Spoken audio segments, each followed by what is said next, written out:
Hi, I'm Ryan Davis. And I'm Kiernan Schmidt. And this is Out of Office, a travel podcast. This seat taken.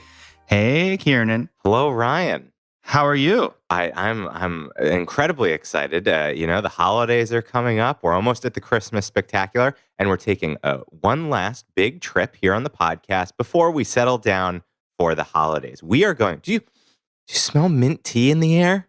I do. What is that coming That's from? because today we are going to Morocco. We're doing a Morocco guide. We've been talking about it for a few months now. I've been preparing for one of our patented country guides.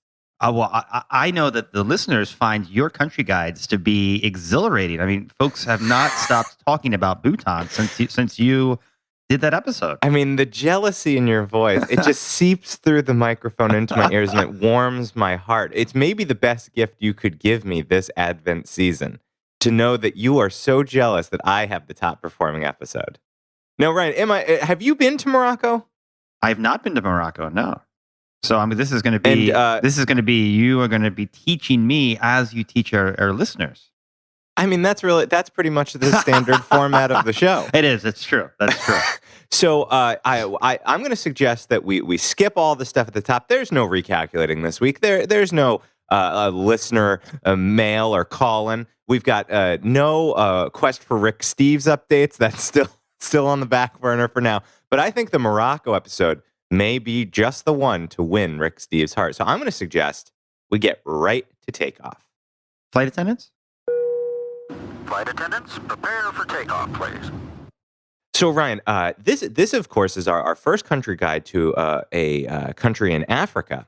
But what's really interesting about Morocco is that it's one of these places that is like a major crossroads of civilizations. Right. And in the Guardian, they described it really well. They said that this is where Europe, Africa, and the Middle East mingle and merge. And that's because, it's a major trading route. It's extremely close to Spain when you look on a map.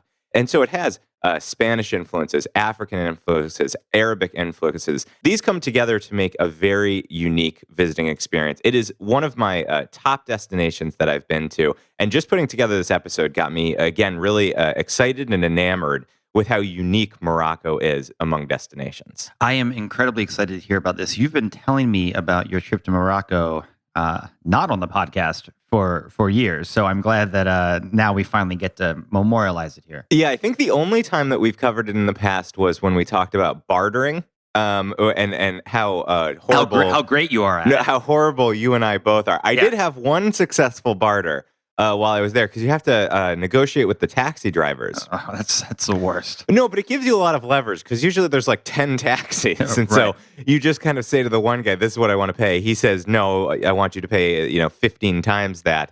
And then you just say, well, I'll just go to that guy back there. And he goes, all right, get in the car. And then it's as if you didn't screw each other. You act like friends. So, it's just part of the culture. So the way I was thinking we'd organize today's episode is, first, there's a couple of kind of themes or just broader points that I want to make about Morocco that you should be aware of before you go, things that you can get excited about, and also things that are going to affect the way you plan for the trip. And then I've basically got 6 stops that I want to recommend that you include on your itinerary. There's an amazing number of places to visit in Morocco. There's actually a wonderful beach and coastal scene. Catherine and I visited in December. And that is not the time of year, even though, you probably think of Morocco as always incredibly warm and hot, temperate. It actually gets quite cool. And so I didn't take in the shore. And so the stops are going to be first the capital, made famous, of course, by the film with its name, Casablanca. Then we're going to go to Marrakech, which is the most popular tourist destination in Morocco. Then a visit to the Atlas Mountains, which are just outside of Marrakech in a wonderful kind of natural reserve there. Then we're going to go to kind of the second city of Morocco, Fez. And Fez is not always visited by tourists because it's a bit further away than Casablanca and Marrakech, so it can be a little bit of a hassle to get to. But I'm going to argue it is maybe the place that should be at the top of your list when you visit. And then finally, 2 short destinations. One is a town called Chefchaouen, which has very complicated spelling. Chefchaouen. Chhaouen. Chefchaouen. And then finally, we're going to take in some Roman ruins in Volubilis. This sounds like a pretty full trip. It's a full trip, and surely you're shocked that there are Roman ruins in Morocco. As a classic scholar yourself. Well, I'm sure you're going to explain to me how that happens. Absolutely. Well, the Romans explain to all of us. Yeah. Well, that's what happens. Yeah, that is what happens. I mean, between Morocco and Nashville, the question is like, what has more great, old world architecture? Right. So one of the first theme before we get to the destinations, I just want to talk about the amazing sense of design that you get in Morocco, because it's just a fantastically gorgeous place where a lot of attention and man and woman hours are put to making things beautiful. So I think, most people will have in their heads, and any guidebook you pick up will have on the front of it, this beautiful geometric tile work that they have across doorways and mosques and personal homes, and even just on the sidewalk. You'll be walking down the street, and there will be a fountain with just the most beautiful tile work you've ever seen in these bright, vibrant colors. I think of it as now you've been to Saudi Arabia, right? No, I've been to Dubai. Oh, Dubai. Saudi Arabia. I don't know why. I mean, I would go to Saudi Arabia. I know you would. That would be wild. Yeah. I'd get in some serious trouble, folks, in Saudi Arabia. Do you have have you been anywhere where there's this kind of tile work? Probably Turkey. Turkey, yes. Probably Turkey. Istanbul. It's one of those favorite things for people to pick up while in Morocco is beautiful artisanal crafts. So you can get tile work, you can buy beautiful rugs. I know I remember, Ryan, your bartering situation was around rugs. Yes. And textiles of all colors and patterns. Catherine and I really liked, they have this sort of unique stamped metal style lamp that's very much associated with Morocco. And the architecture often features those kind of keyhole arches. That's very much a kind of trademark of Moroccan architecture.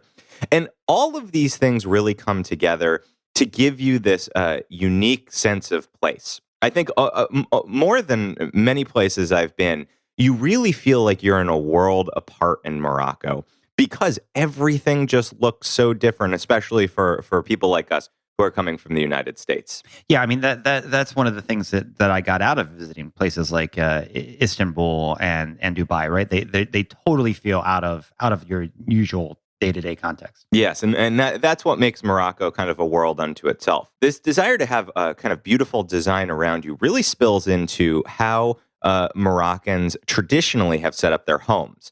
And so the home, kind of the classic sense of a Moroccan home, it's called a Riad, R-I-A-D.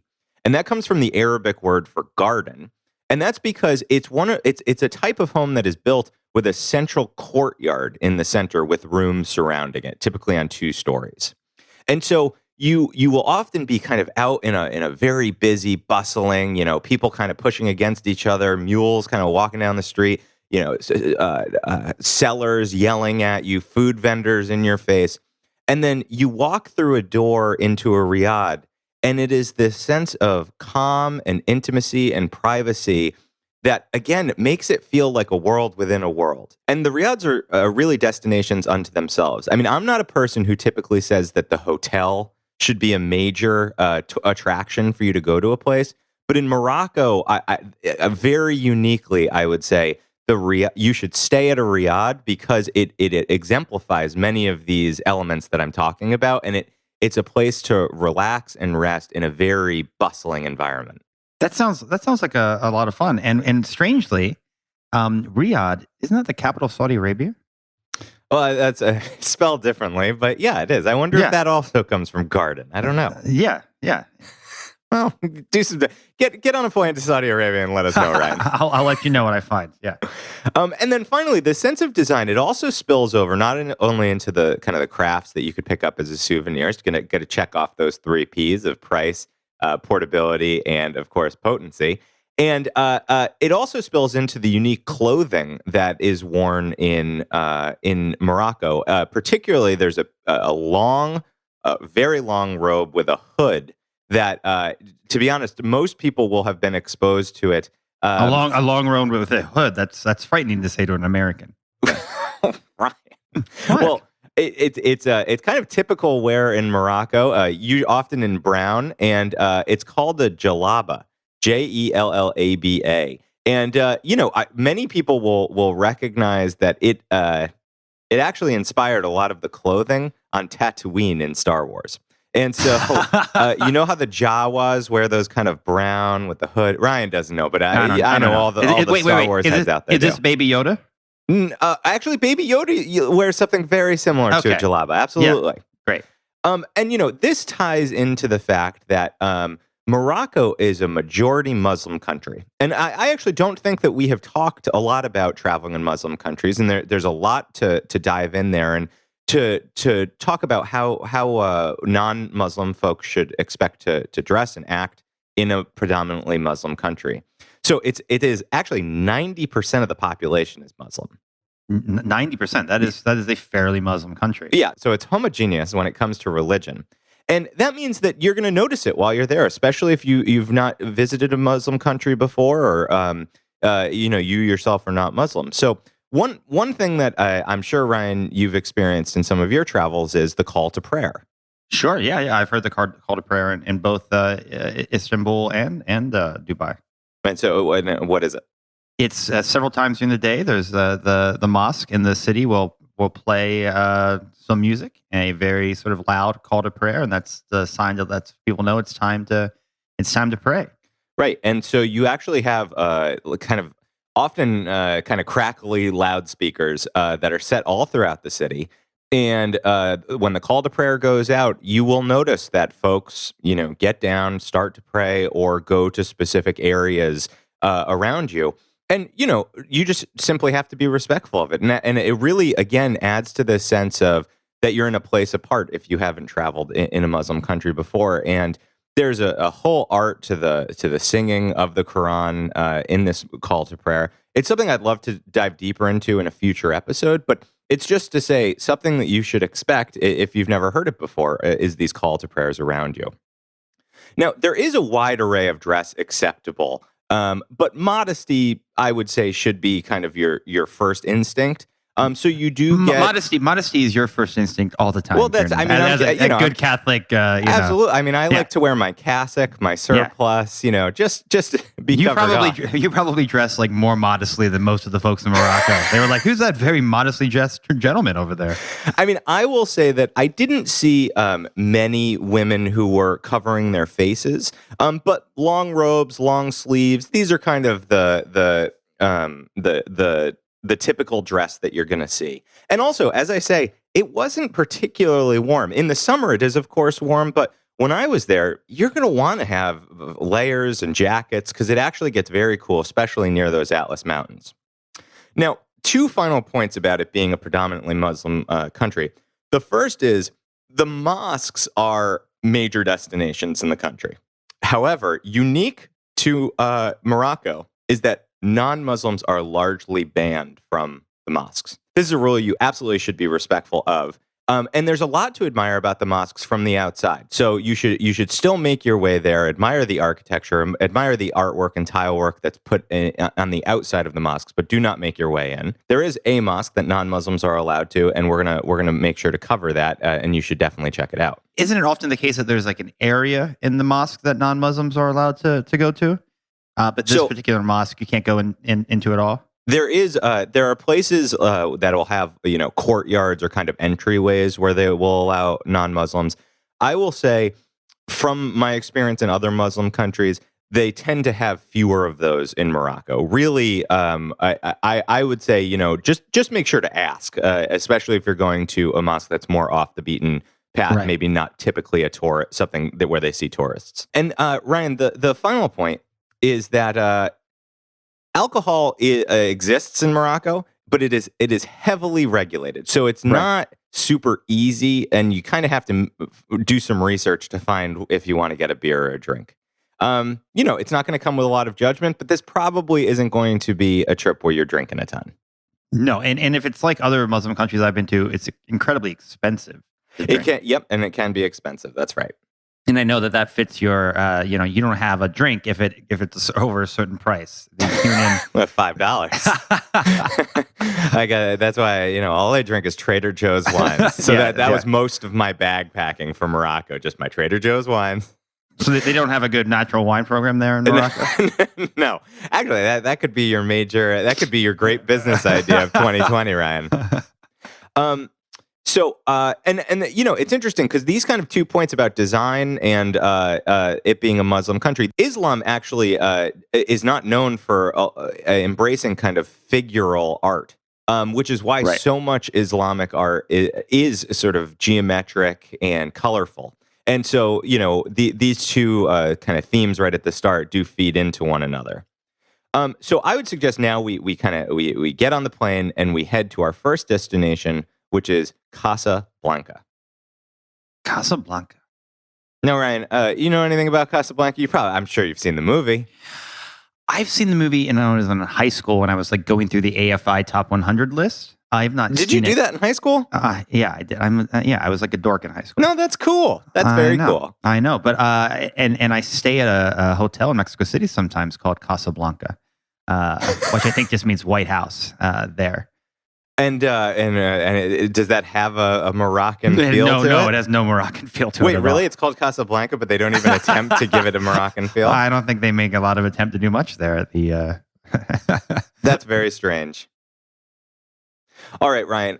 Well, Casablanca, many people will know, of course, from that film. And I will say the film, you should not take that as any sort of indication about what Casablanca is actually like. So you're very likely to fly into Casablanca, and it's a very kind of gritty working city. There's very little, the romance that I think I'm evoking when I describe Morocco, it is not as apparent in Casablanca. And so most tourists, and myself included, are going to make time to spend maybe half a day in Casablanca and then head out to one of these other destinations. But even though it's a little bit rough around the edges, it's a bit of a grittier city, the number one attraction in the city that you should absolutely make time for is the Hassan II Mosque. And this is the largest mosque in Africa, and it's certainly in the top 10 largest in the world. Some report it as the second largest mosque in the world. Some say it's the third, it's the fifth. It's based on all these different considerations. It's a staggeringly huge building, and it's in fact the tallest religious building in the world. It beats out St. Peter's. Now, did you get to go to the top of this mosque? I did not get to go to the top of the mosque, but this is a mosque that... Top of the mosque, that sounds like it would be a good restaurant in New York City. Top of the Rock? I think it's a good Irish restaurant in Casablanca. Oh, top of the rock. Top of the mosque to you. Oh, top of the mosque to you. The mosque complex is also huge because it incorporates all these different parts. A library, a museum. It's got these baths and sort of cleaning area. It's got a school and a conference center. So it really is also this it has a community function as well. And it is unique among the mosques in Morocco for the fact that non-Muslim folks can take a tour of it. And that's because it is this mosque is it's a major landmark in Morocco. It's the pride of Morocco, and it tells the story of the country itself because it's extremely beautiful, and it features craftsmanship and materials from all across Morocco. So it's got that beautiful tile work, particularly on the minaret that just captures your eye. You'll want to take a million photos of it. It's got beautiful cedar wood from the Middle Atlas area of the country. It's got marble from Agadir. It's just this gorgeous, it feels like a country came together to build this, which is exactly what happened. And also, it's fairly modern. The work on it started in 1986, and it opened officially in 1993. That's very modern. That's not like when you think about like the famous mosque in the world, they're usually hundreds and hundreds of years old. Right. And it has this great sense of kind of the old and the new, the modern and the traditional coming together. And it is also, it has a lot of modern conveniences that it might surprise you. So, for example, it's out on this jut of land so that it's actually surrounded on three sides by the Atlantic Ocean. And so you approach it through this large courtyard, and it's so huge that it's in the distance, and you don't realize how long it's going to take you to walk across this courtyard to get there. But that makes your arrival all the more dramatic when you get there. And so, some of the modern amenities that it has. It has a glass floor under part of the mosque so that you can actually look down into the ocean from the main prayer area.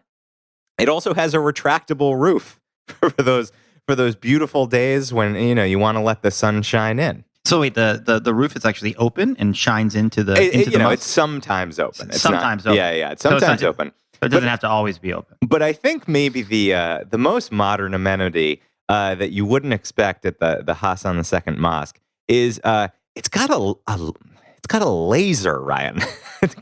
A what? A laser? It's got an incredibly strong laser. Now you remember I said it's on this little peak of land right at the edge of the Atlantic Ocean, Right. and so it almost serves as a lighthouse, but it doesn't rotate. It is a laser that is shot out from the top of the tower, the top of the minaret, and it shoots directly to Mecca. Really? Yeah, so you can buy dramatic postcard shots, or if you're there at night, you can see this laser disappear into the distance across the ocean, pointing directly towards Mecca. And is this the same kind of laser they would use to point during Mecca like hundreds and thousands of years ago, or is this a more modern? Well, I'm not sure that a modern take on the laser. Yeah, I don't think I think it's based on the directional devotion. Right. Gotcha. But, it's just like a modern, just like a modern take on that. I'm pretty sure thousands of years ago, lasers weren't being used for it. Look, I don't know. I'm just checking. I don't know. So, you should take a guided tour while you're there, and the tour guides will speak a variety of languages. We took a tour in English quite easily, and they will point out kind of all the beautiful architecture, and will teach you some about the religion that's practiced here in the mosque. And you should absolutely go and soak it in. It's a great introduction into Morocco. And was there an area of the mosque that you could go in as a non-Muslim? This is the mosque that non-Muslims can visit. So you get to take a full tour of it. Gotcha. Yeah. And so while this is the main attraction to see in Casablanca, while you're kind of in and out on your way to your hotel or the airport or to the mosque, you might just take some time to admire the Art Deco architecture around Casablanca. It's quite famous for that. And it really it just reminds you of how connected to Europe Morocco also has been, because it was, of course, a French protectorate. Spain controlled the northern areas. And so you will get these kind of pops of decidedly non-Muslim architecture in this kind of this Art Deco stuff that might look familiar from like Miami. Ryan, the next destination that we want to head into after we've checked out all the architecture and sites in Casablanca is Marrakech. And Marrakech is this is if you know anybody who's visited Morocco, this is really the most popular destination. It's the most kind of known place and visited in Morocco. So one of the things that I think anyone who hasn't done a full amount of research on their trip to Morocco might not be prepared for is there are a few words that I feel like are really key for people to understand before they head into these kind of older Moroccan cities. The first is souk, S-O-U-K. And souk is the word for the marketplace or the bazaar. Right. And these are often, a major centerpiece of these older, kind of more traditional cities. And it's hard to describe the variety of goods that are being sold. They are packed in stands that are, some are so tight that you couldn't even put your elbows out. They sell everything from olives to cookware to lamps to shoes to baskets to spices to dried fruit to, anything that you want, you can get in a souk. And typically it's, absolutely packed with people. It's the livelihood of many people who live in the city. And it's a place you're gonna spend a lot of time in the souk just wandering around with your eyes popping out of your head at all of the color and noise and vibrant life going on around you. Yeah, and these are fantastic places to take pictures. When I was in the spice souk in Dubai, I got some amazing Instagram shots. No filter required to make those things pop. Yeah, you're right. You're right about that. It's you want to just kind of capture everything around you because I think it's so different than the kind of sterile shopping environment that we often have in the U.S. Exactly. Yeah. And these souks, the marketplace or bazaar, are often in the Medina.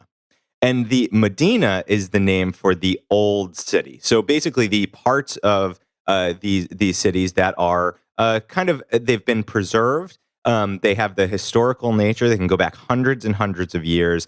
And it feels that way. I mean, there are walls crumbling. There are kind of makeshift roofs above you or tents that are being used as shops. So the Medina has a very different feel. But interestingly, places like Marrakech also have extremely modern, contemporary parts where, you get moderate high rises, you get kind of the bigger brands that you and I would recognize. But of course, I would suggest that you spend most of your time in the Medina. But you can experience both. And oftentimes, Catherine and I would stay in the Medina. We'd spend most of the day in the Medina. Sometimes then we'd take a taxi out to a great restaurant out in the more modern part of the city.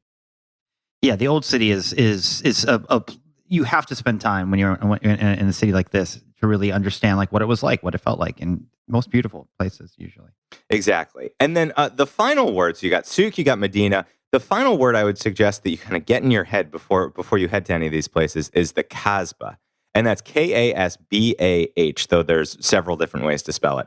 And that is typically the part of the Medina that is enclosed. So it might look like a fortress. Many of the Medinas will have these big imposing walls around it so that you actually have to, walk many blocks before you find the entryway into the Medina and where most of your tourist attractions are going to be.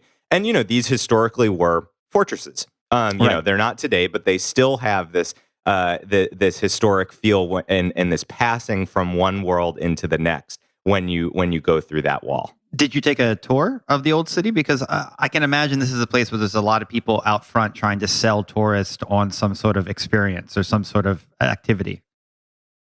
Yeah, so you definitely can book tours. I will say that for Marrakech particularly, I do not feel that you need to book a tour because they get a lot of tourists. There is a certain number of attractions that I would suggest that you go to that I'm going to talk you through. It can be hard to navigate the Medina because the roads are so tight and there's kind of passageways that are enclosed and it maybe won't be on maps. Certainly Google Maps does not work in them because everything's just too tight together. But particularly in Marrakech, your guidebook's going to be enough. You don't need to hire a tour guide. You should go out and explore it on your own.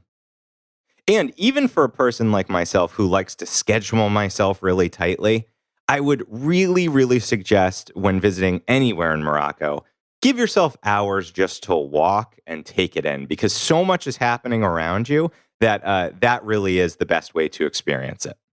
All right, Ryan. So one of the centerpiece places where you can start your visit to Marrakech is called Jemaa. And I'm just going to spell it out because that one can be a bit confusing and it will be kind of labeled on most maps. It's Jemaa, separate word, EL-FNAA.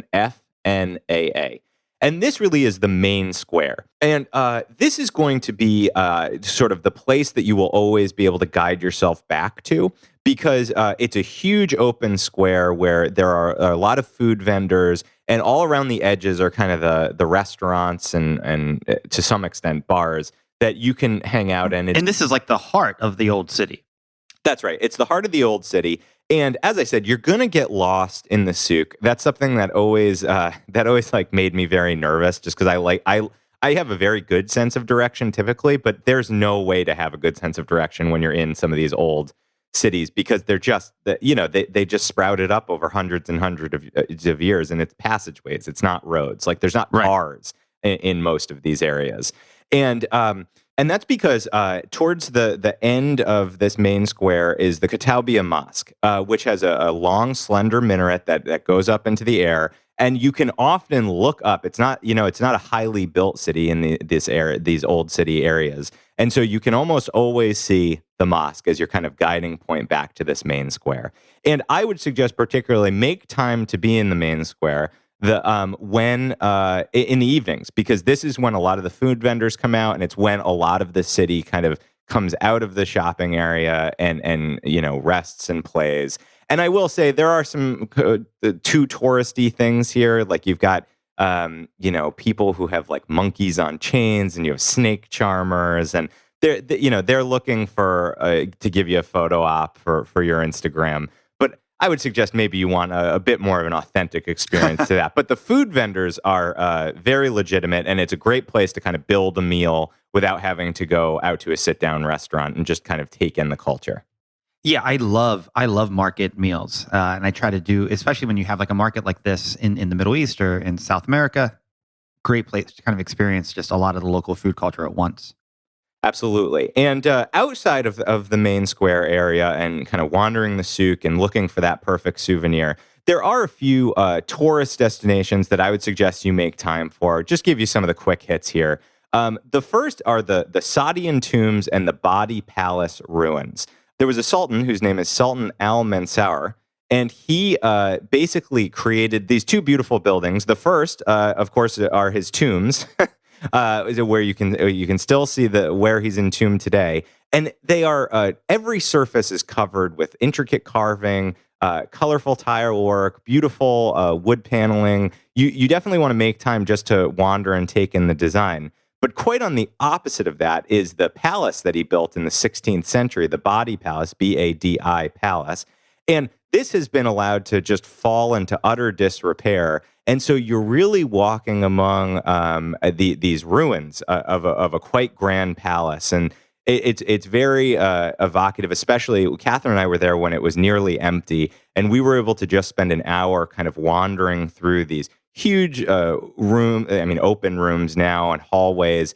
There's a little museum inside, but it gives you a sense of kind of the grandeur past of some of these luminaries of centuries past. But if you want a truer sense of what the majesty is like, you could also head to a place called the Bahia Palace. And I was just reading that that Bahia actually translates to brilliance.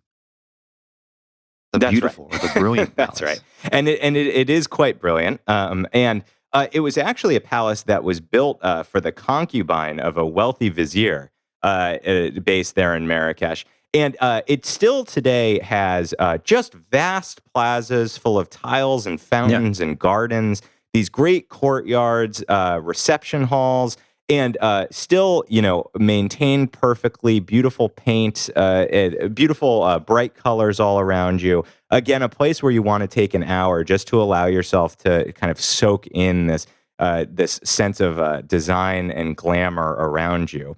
And just to give you a sense of like how lovely this is. This is the residence that was selected by the governor when it was a French protectorate. So they always like to take out the most beautiful area. And I'm sure he had his share of concubines visit him there, so it's appropriate. I don't know anything about that, but being French, I would guess that's probably true.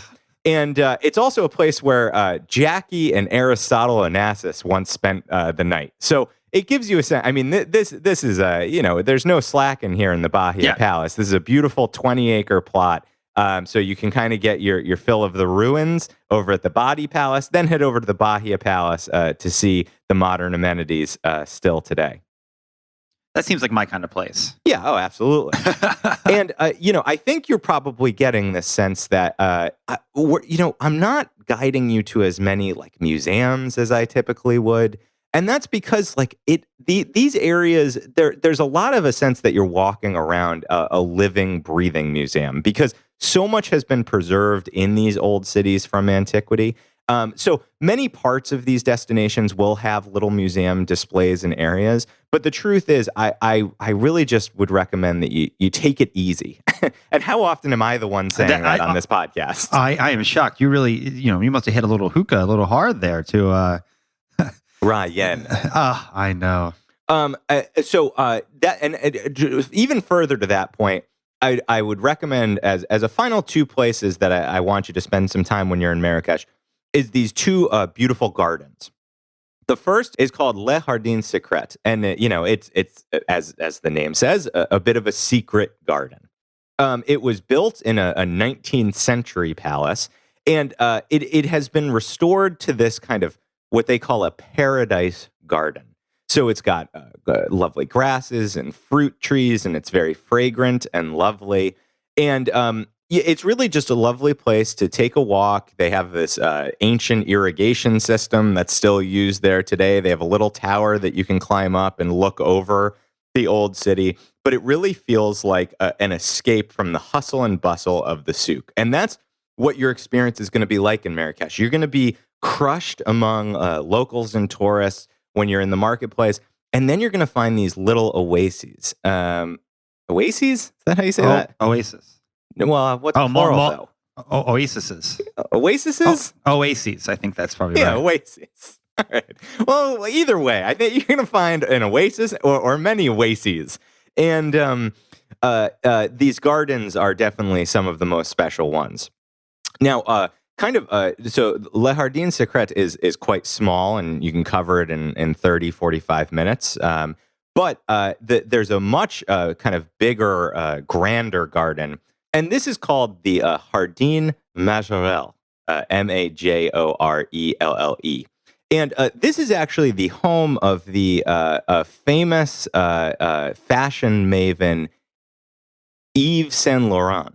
You know? Yves Saint Laurent, of course. Yes. Of course. So, Kiernan, I'm gay.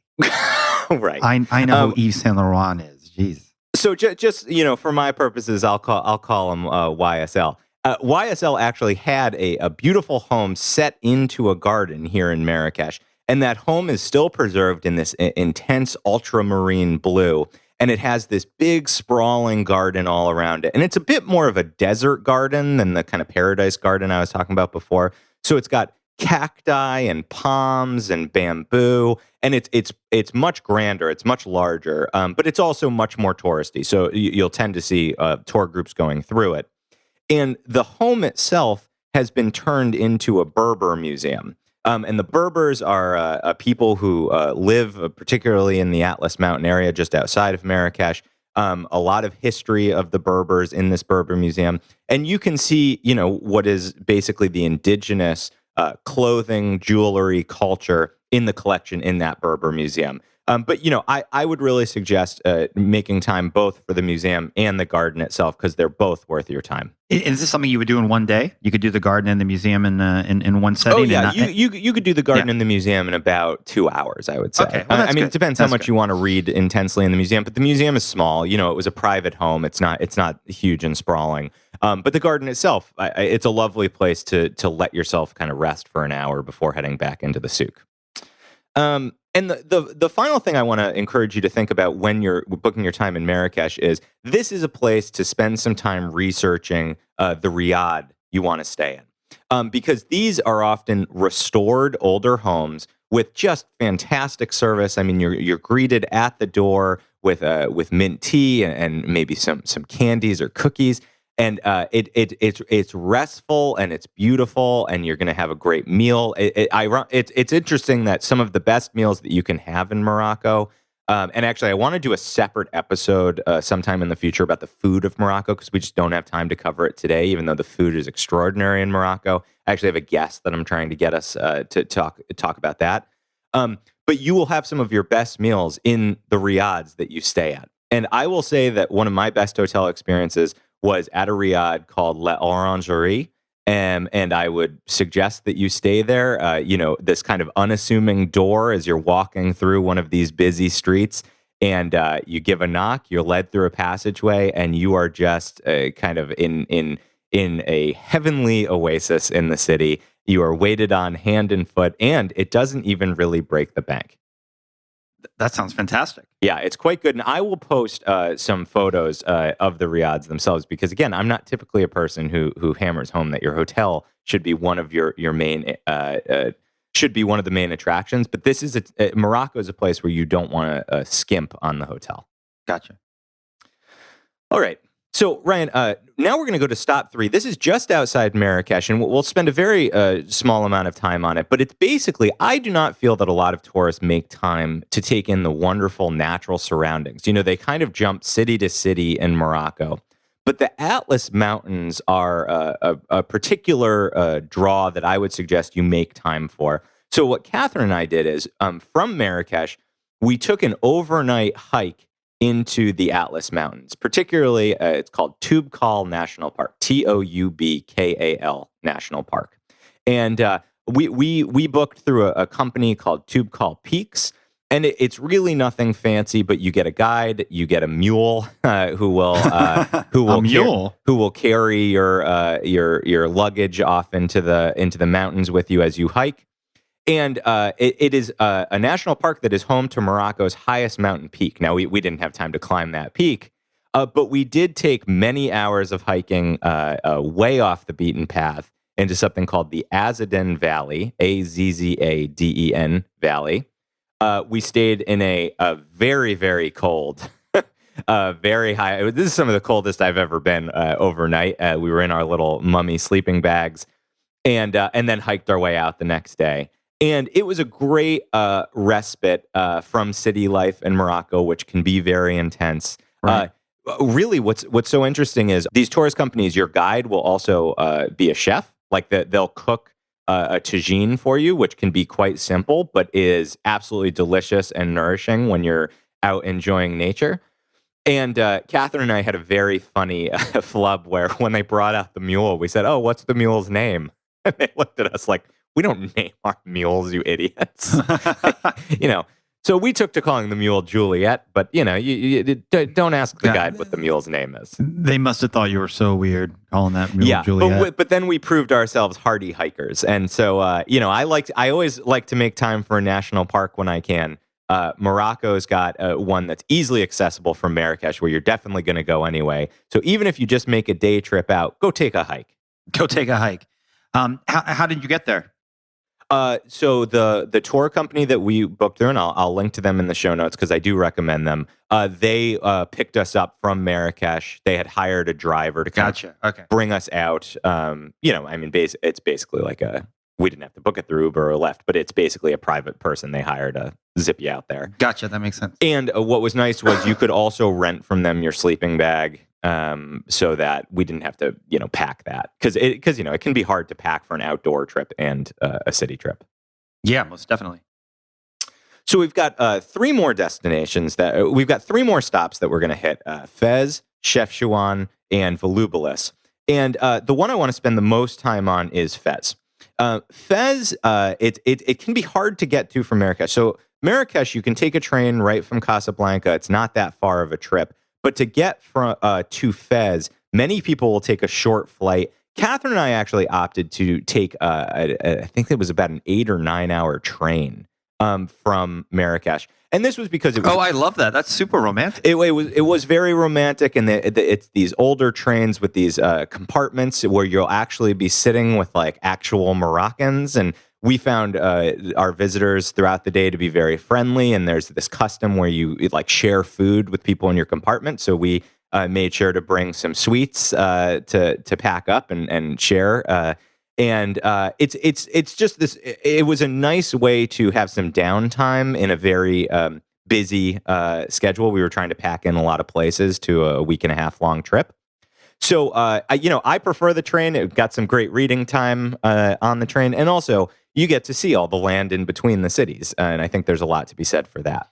Absolutely. Whenever you can take a train, do it. And I remember, like, Catherine and I were so looking forward to that train because, we had hit so many places in Casablanca and Marrakech. We had just had this long hike. It just felt like a time to breathe, and it was going to take up most of the day. Fez used to be the capital of Morocco and one of the world's greatest centers of Islamic learning. And in fact, it was dubbed the Athens of Africa. We talked about Nashville, the Athens of the South. Yeah, this is becoming a regular. Yeah, we're visiting all the Athens here. It lays claim to actually having potentially the world's oldest university, founded in 859. It's pretty old. That is pretty old. So Fez, unlike Marrakech, doesn't have kind of a list of more tourist destinations that I recommend that you hit. But it does have one of the best preserved medieval cities, so that Medina area, anywhere in the world. In fact, it's one of the largest UNESCO protected sites. And that preserved medieval city still is packed with craftspeople and souk areas and great food. And it is chaotically laid out. I mean, I'm someone who lives in Boston where like the streets are not on a clean grid. This is like, so much more packed and confusing than that. As I say, I'm a person who has a good direction. You will get lost in the Fez souk. There's just no question. There's no map that's going to guide you. So you just have to trust that you're going to get somewhere interesting and embrace that chaos. Embracing chaos is one of the best parts about traveling, Kiernan. It's true. But one of the places that I would recommend that you make time for is the tanneries.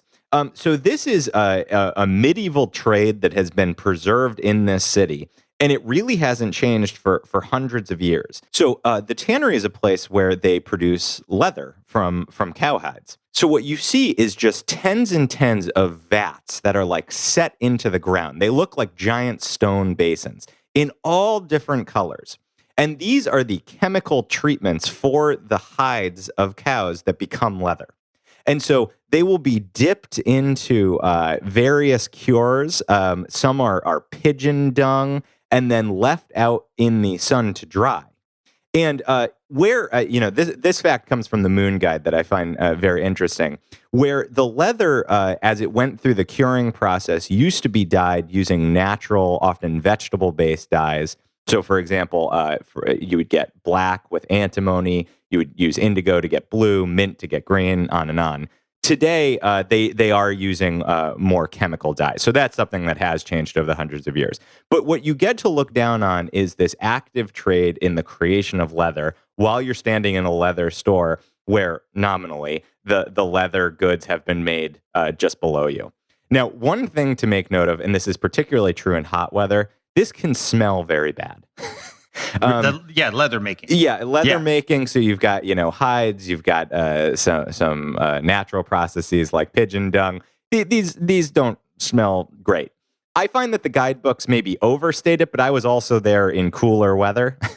And so just be prepared. You might want to bring just a handkerchief to put over your nose. Some places will actually give you mint leaves to stuff up your nose.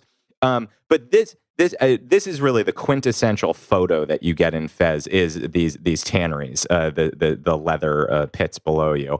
And it can be really fascinating to stand there for 20 minutes, 30 minutes just to see how leather actually gets made.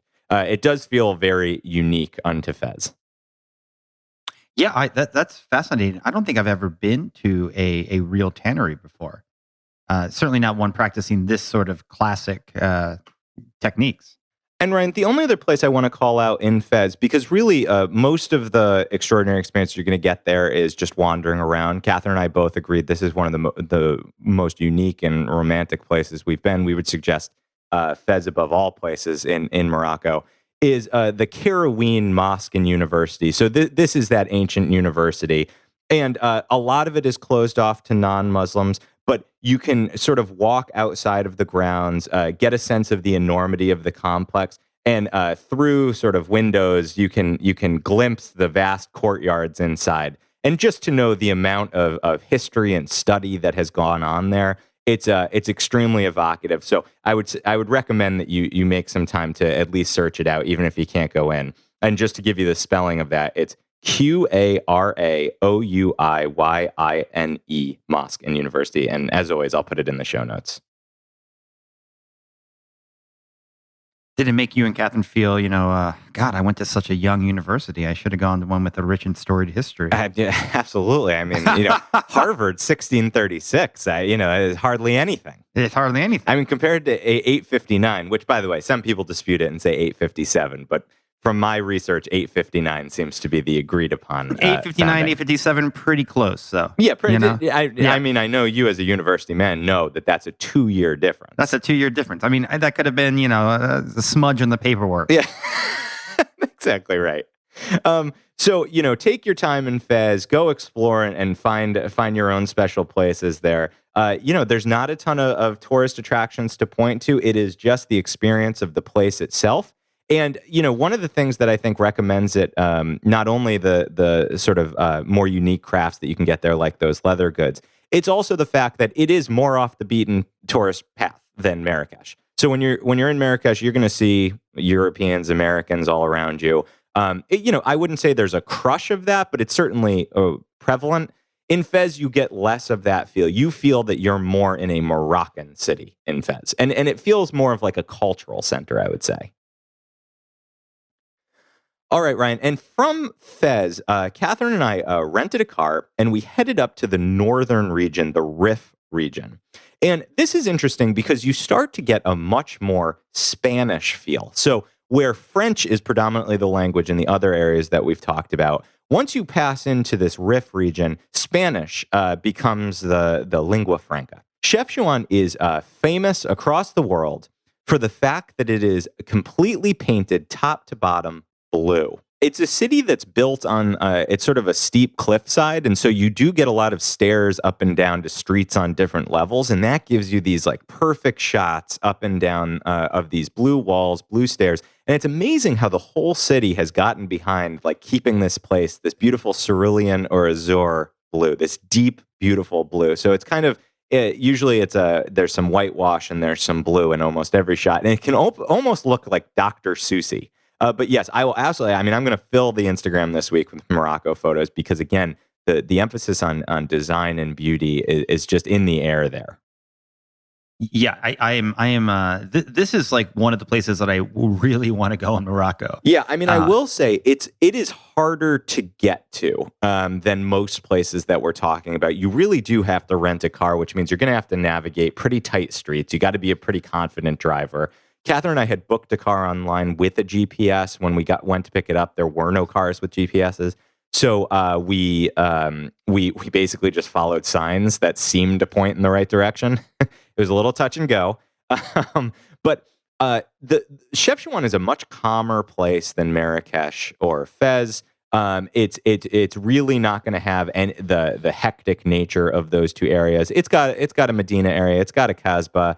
And so you can have some nice relaxed meals and wandering around. I would say you really only need one night here because honestly, you are going in large part for these photos that you can take a little hike out that looks back onto the city and you get some really nice photos of this kind of blue oasis in the mountains. But there's a story that I just love about Chefchaouen that I think captures just how remote and kind of romantic this area is. And that is that during the Spanish Inquisition, there were many Jews that were trying to escape Spain and looking for refuge.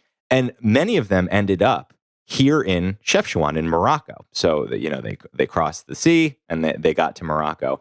And they were taken in and protected in Chefchaouen. And in fact, it was the Jewish community that started this tradition of painting stairs and walls blue. So kind of giving it its cachet today. And so in the late 1400s, you have all these Jews who are escaping into Chefchaouen, and the doors were basically locked to the city until the early 1900s. So Spanish Christians did not visit Chefchaouen until 1920.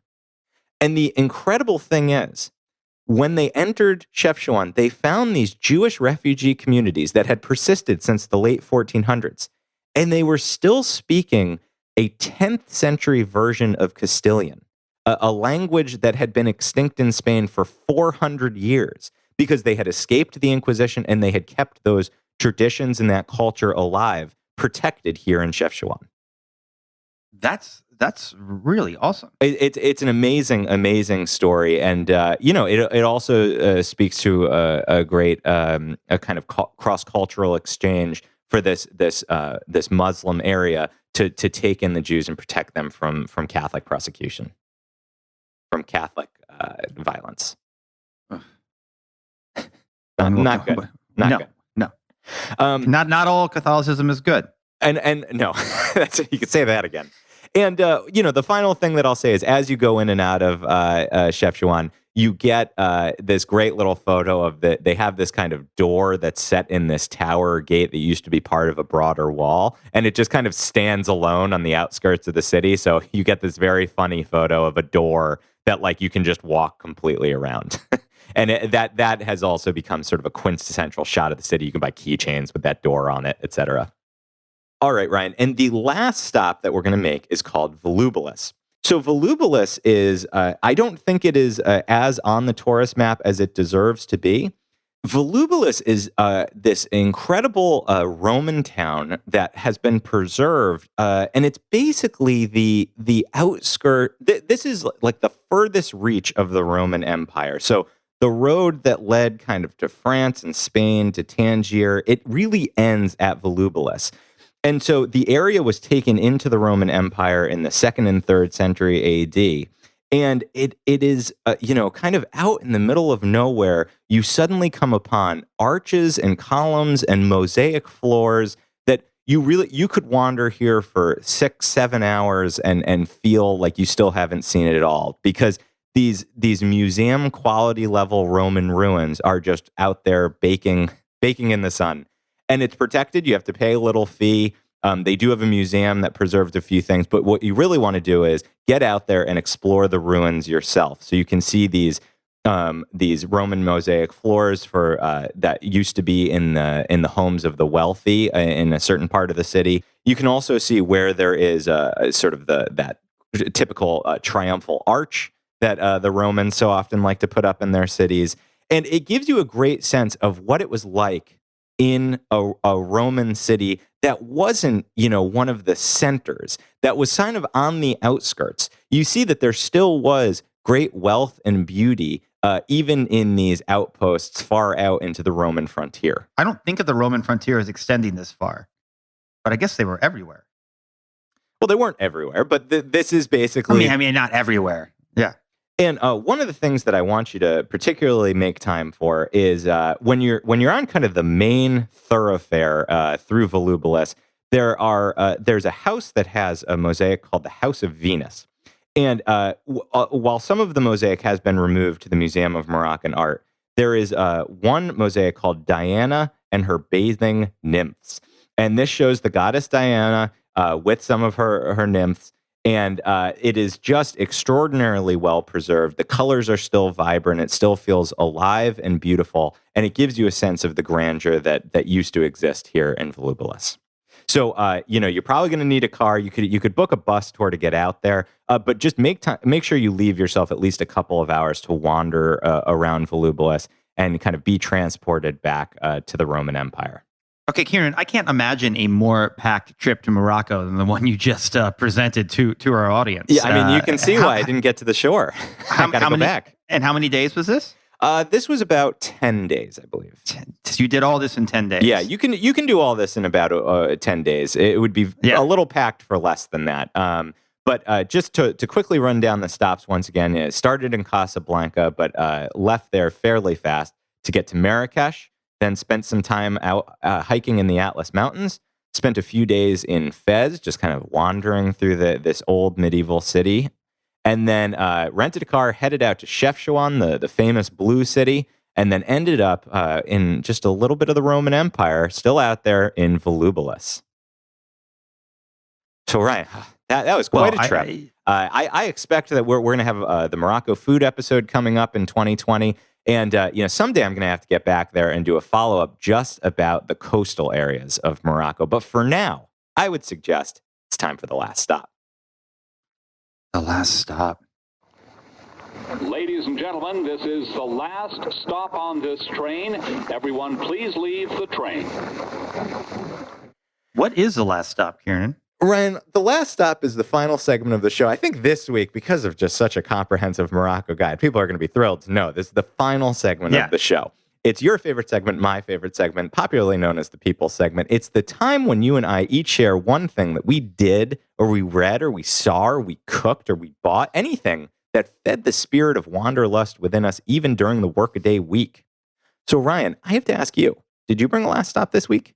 So I was recently in Los Angeles, and I went to the Getty Museum for the first time. Have you been to the Getty? Have not. I've been to LA, but I did not have time to go to the Getty Museum. So the Getty is amazing because it's a little out of the way. You take a car or you drive, that's LA, and you get to sort of down this hill, and then you have to get on a tram, and the tram sort of takes you up to the Getty. So you're in this tram, and you're going all the way up.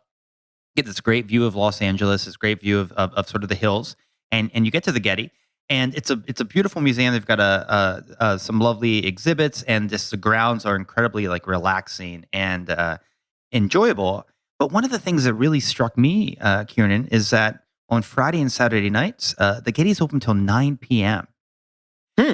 And this made me think, why do all the museums in New York close at 5? A lot of them have like events and things that they'll run in the night that you could buy special tickets to. The American Museum of Natural History has sleepovers. Sure, but I'm just for a lot of people, getting to a museum at 5 o'clock is just not doable on many days. And so, what was cool about the Getty is I got there at 5:30. It doesn't close till 9. We got to watch the sunset from the top of this hill over Los Angeles. It was absolutely gorgeous. People were chatting and sitting around and drinking coffee, and it was just sort of a vibrant, fun atmosphere in this incredible location. And I just think that so often in New York, when you meet somebody in the evening, it's like, let's have a drink, let's go see a show, let's have dinner. But you can't say, why don't we meet at the MoMA? At 7:30. Right. Yeah, no, that's true. I agree with you. And I've noticed this trend of increased hours among museums. I think it's something that you and I would both like to see. To give the Met its due, it does stay open in New York till 9 p.m. on Friday and Saturday. That's both the Met on Fifth Avenue and the Met Brewer, the more modern sister museum.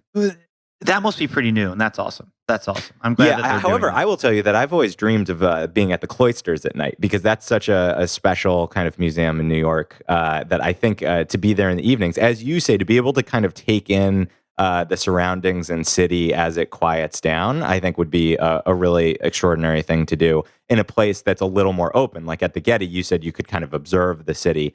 I've always thought the Met Cloisters, you can really do that more than kind of hidden away in this enormous museum like on Fifth Avenue. Yeah, and also like the Whitney would be an amazing place to be at night, right? Yes, absolutely. Especially good with the huge windows. Yeah, and the Whitney, again, to the Whitney's defense, they do close at 10 o'clock on Friday, but every other day they close at 6. So there are, I guess this is something that's starting to kind of trend. Yes, I think so. So people should share, like, what are the museums that you enjoy going to late at night? Is there some kind of fun thing that we don't know about? Because I think that maybe an episode around late night museum visits would be a fun one. Absolutely.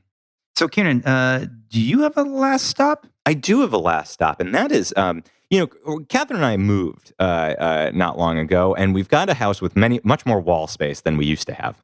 And I really enjoy trying to find kind of wall art that feeds the spirit of Wanderlust. Exactly what the last stop is about. So I read this people might not be aware, but we have a script, and you wrote here.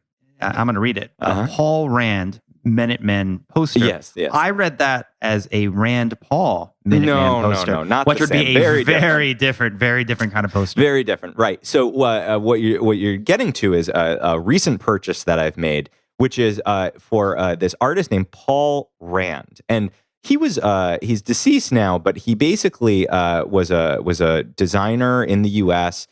From in the kind of heyday of the like Mad Men era. So he was producing a lot of his work from the 40s all the way into the 70s, and did some really iconic commercial work and also just kind of beautiful design work. So book covers. He did some advertising, corporate identities, some of the branding stuff that you and I have sometimes dabbled in. But they were always very creative. So he's maybe most renowned for this IBM poster he created, where it's an I, a honeybee, and an M. And it's very, that's pretty famous. His stuff is very cheeky. It's very fun. The ABC logo with just the round, very simple A, B, and C are there. The IBM logo, the iconic with the blue stripes. These were Paul Rand's creations.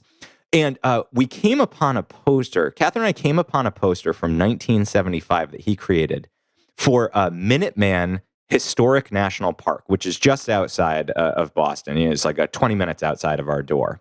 And it preserves some Revolutionary War sites. It's this colorful, beautiful poster that has just the letters MIN, and then on the next line UTE, and then below that MAN, Minuteman.